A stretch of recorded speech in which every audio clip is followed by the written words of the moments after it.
Felly, dyma Iesu'n dweud y stori yma wrthyn nhw.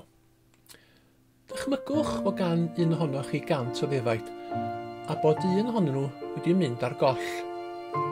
Oni fyddai'n gadael y 99 ar y tir agored ac yn mynd i chwilio am y ddafad ar goll nes dod o hyd iddi. A phan mae'n dod o hyd iddi, mae mor llawen.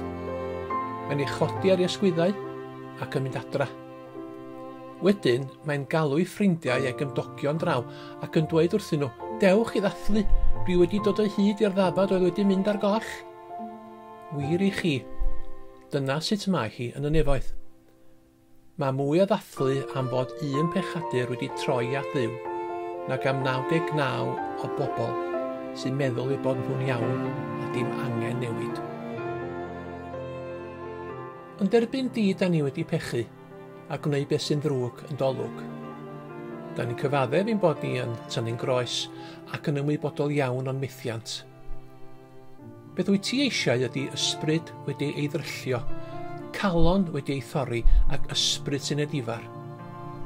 Rwy'n i ddim di ystyru beth felly o Dduw. Paid edrych ar ein pechoda ni, edrych ar dy fab.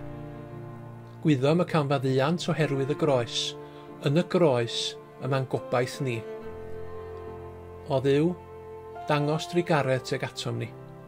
Rwy ti'n llawn gras a chariad, rwy ti mor barod I dosturio. Crea galon lan ynom ni, o Dduw. Gad I ni brofi'r wefr sydd i'w chael o ddadnabod. Amen.